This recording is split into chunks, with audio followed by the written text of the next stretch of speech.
আসসালামু আলাইকুম রহমতুল্লাহি ওবরাকাতুহ। সুপ্রিয় মুমিন মুসলিম ভাই ও বোনেরা, আমরা মাহে রামাদানের খুব নিকটে এসে উপনীত হয়েছি।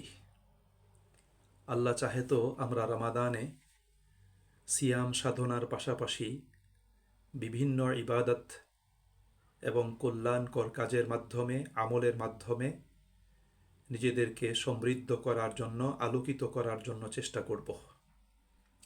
মাহে রামাদানে আমাদের প্রত্যেকের লক্ষ্য আল্লাহ পাকের সন্তুষ্টি, ভালোবাসা এবং নৈকট্য লাভ করা, নিজের জীবনের গুনাখাতাগুলো থেকে নিজেকে মুক্ত করা এবং ইমানের নূরে জীবনকে আলোকিত করা, জান্নাতের নিকটবর্তী হওয়া, জাহান্নাম থেকে নিজের দূরত্ব তৈরি করা এবং তাকওয়াবান হয়ে আত্মশুদ্ধি অর্জন করে একজন ভালো মুমিন মুসলিম হওয়া, একজন ভালো মানুষ হওয়া।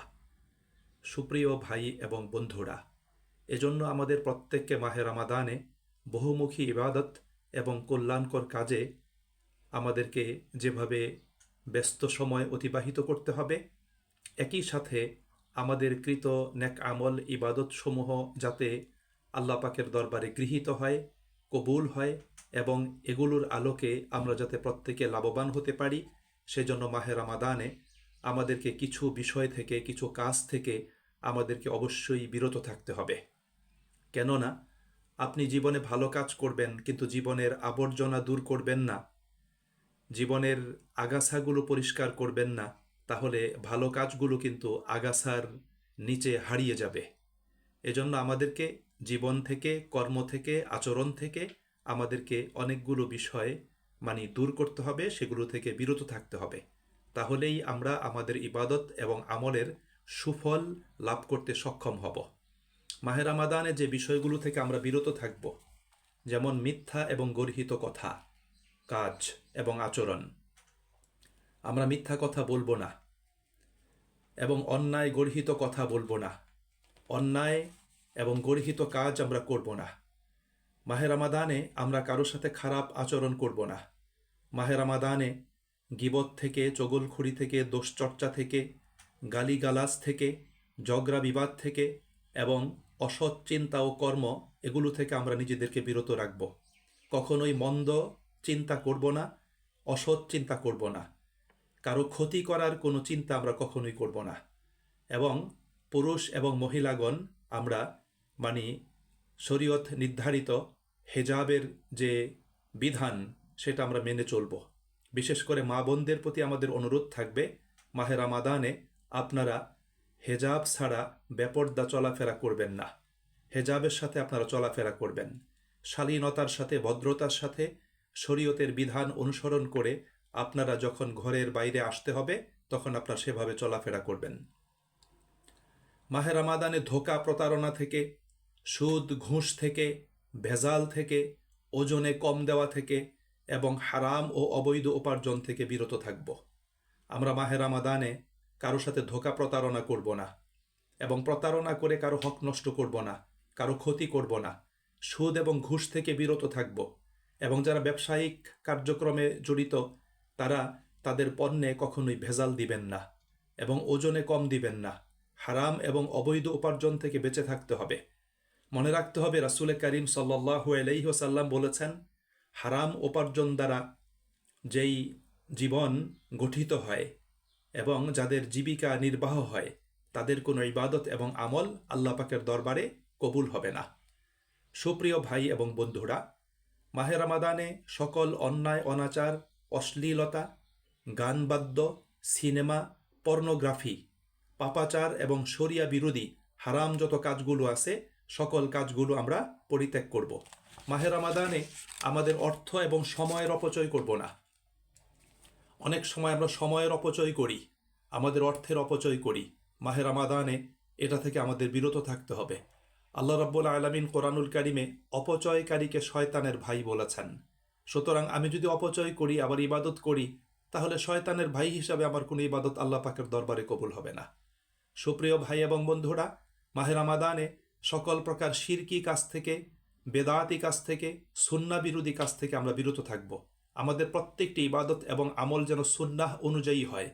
রাসূল করিম সাল্লাল্লাহু আলাইহি ওয়াসাল্লাম যেভাবে করেছেন, যেভাবে করতে বলেছেন, যে নিয়ম পদ্ধতি আমাদের সামনে উপস্থাপন করেছেন, সাহাবায়ে আজমাইন রাদিয়াল্লাহু তাআলা আনহুম যে নিয়ম অনুকরণ করেছেন, আমাদেরও প্রত্যেকটি ইবাদত এবং আমলের ক্ষেত্রে সেই নিয়ম এবং পদ্ধতি আমাদেরকে অনুসরণ করতে হবে। মাহে রমাদানে একটি মুস্তাহাব বিষয় হলো যে ইফতারের টাইম হওয়ার সাথে সাথে, অর্থাৎ সূর্যাস্তের সাথে সাথে ইফতার করা। এবং আমরা অনেক সময় অনেক ভাই তারা একটু দেরি করে ইফতার করেন, এটা কখনোই কাম্য নয়। বিলম্বে ইফতার আমাদেরকে করা যাবে না, টাইম হওয়ার সাথে সাথে ইফতার করতে হবে। আবার অনেকে সাহরি খান না। মাহে রমাদানে এই সাহরি না খাওয়ার যে একটা ট্রেডিশন, এটা পরিত্যাগ করতে হবে। সাহরি খাওয়াটা সুন্নাহ, এবং ইহুদিদের রোজার সাথে আমাদের রোজার পার্থক্য হলো সাহরি গ্রহণ করা। এই জন্য সাহরি না খাওয়ার যে অভ্যাসটা আছে এবং দেরি করে ইফতার করার যে অভ্যাসটা আছে, মাহে রমাদান এটা পরিত্যাগ করতে হবে। মাহে রমাদানে অনেকেই মার্কেটে শপিং মলে তারা ঘোরাফেরা করে, কেনাকাটা করে মূল্যবান সময় নষ্ট করেন। এই জন্য এটা থেকে বিরত থাকতে হবে। আপনার অপ্রয়োজনে শপিং মলে, মার্কেটে ঘোরাঘুরি করার কোনো প্রয়োজন নাই। প্রয়োজনীয় জিনিস কেনাকাটা করে দ্রুত ঘরে ফিরে আসতে হবে। ফেসবুক, টুইটার, ইন্টারনেট ইত্যাদি সোশ্যাল মিডিয়াতে আমাদের সময় নষ্ট না করা। আমাদের মনে রাখতে হবে, আপনার প্রয়োজনীয় কাজ করবেন, কিন্তু আপনি মাহে রমাদানের এই মূল্যবান সময়গুলো এই ফেসবুক, টুইটার, ইন্টারনেট, ইউটিউব এই সমস্ততে আপনি লিপ্ত থেকে মূল্যবান সময় নষ্ট করবেন না। মাহে রমাদানে বেশি খাওয়া থেকে, বেশি ঘুমানো থেকে, অযথা রাত জাগা থেকে এবং লোক দেখানো ইবাদত থেকে আমাদেরকে বিরত থাকতে হবে। কারণ ইবাদতকে এই লৌকিকতা বা প্রদর্শনী ইবাদতকে নষ্ট করে দেয়। এটা থেকে বিরত থাকতে হবে। মাহে রমাদানে আমাদের প্রত্যেকটি কাজের জন্য, ইবাদতের জন্য, বৈষয়িক কাজের জন্য, অফিসের কাজের জন্য আমাদেরকে একটা রুটিন তৈরি করে নিতে হবে, যাতে প্রত্যেকটি কাজ আমি সঠিকভাবে সুসম্পন্ন করতে পারি। আর মাহে রমাদানে আমাদেরকে বৈষয়িক কাজটা একটু কমিয়ে ফেলতে হবে, যাতে আমরা অধিক সময় ইবাদতে আমলে আমরা বিনিয়োগ করতে পারি।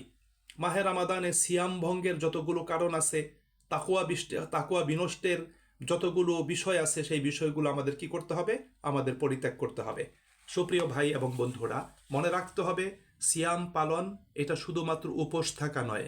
সিয়াম পালনের উদ্দেশ্য হলো তাকওয়া অর্জন করা, আত্মশুদ্ধি লাভ করা, নিজেদেরকে ঈমানের বলে বলিয়ান করা, নিজেদেরকে আল্লাহ পাকের বিধানের আলোকে, রাসূলের সুন্নাহর আলোকে আলোকিত মানুষ রূপে গড়ে তোলা। এই জন্য রাসূল করিম সাল্লাল্লাহু আলাইহি ওয়াসাল্লাম তিনি বলেছেন, কাম্মিন সাইমিন লাইসা মিন সিয়ামিহি ইল্লা যমআ।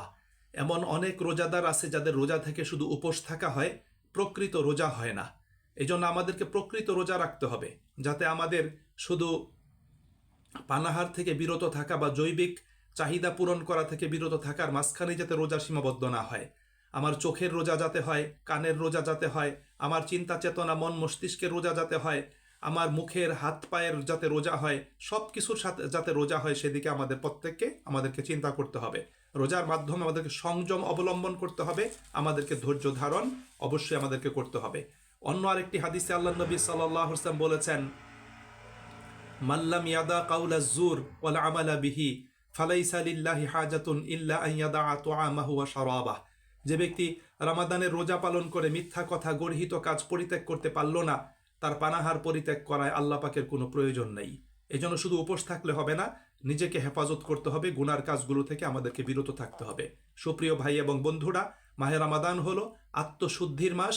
মাহে রমাদান হলো নিজেকে পরিশুদ্ধ করার মাস, নিজেকে পবিত্র করার মাস। এই জন্য অবশ্যই আমাদেরকে এই দিকে চিন্তা করতে হবে, আত্মবিচারের সাথে এবং আত্মসমীক্ষার সাথে আমাদের মাহে রমাদানের রোজাগুলো আমাদেরকে অবশ্যই পালন করতে হবে।